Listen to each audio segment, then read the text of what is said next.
Malapitang nanutok ng baril ang isang lasing na pulis sa Zamboanga del Norte. Ang lalaking tinakot niya nakabawi ng sapak sa pulis saka biglang pumaripas ng takbo.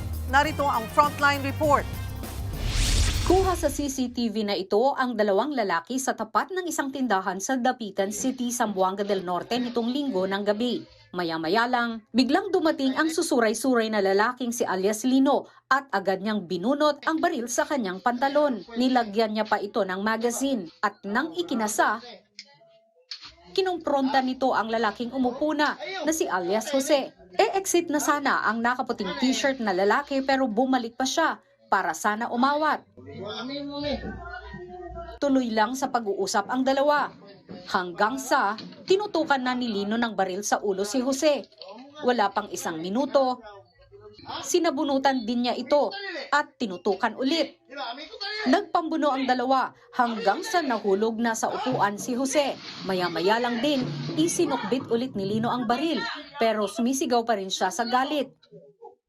Habang lumapit na ang isang babae para umawat, lumayo sandali ang suspect para umihi pero sinundan siya ni Jose at inundayan ng suntok, saka umiskapo. Knockout tuloy si Lino na napag-alamang isa palang police corporal. Sa investigasyon, tinanong lang daw ni Jose kung nasaan ang kaibigan niyang kainuman ni Lino. Pero bunsod umano ng kalasingan, nagalit na lang daw ito sa kanya. Dahil sa nangyari, sinibak na raw ang pulis sa Sapang Dalaga Municipal Police Station sa Misamis Occidental, kung saan ito nakadistino. Nakumpiskahan na ng baril at nasampahan na rin ng reklamong kriminal. As per recent information na natanggap natin, nakapag-file po ng kasong grave threat ang ating Dapitan City Police Station sa prosecutor's office po ng Dapitan City. Ang viral video na yan, nakarating na rin sa NAPOLCOM. Mariing kinundina ni NAPOLCOM Commissioner Ralph Calinisan ang mga naging aksyon ng pulis.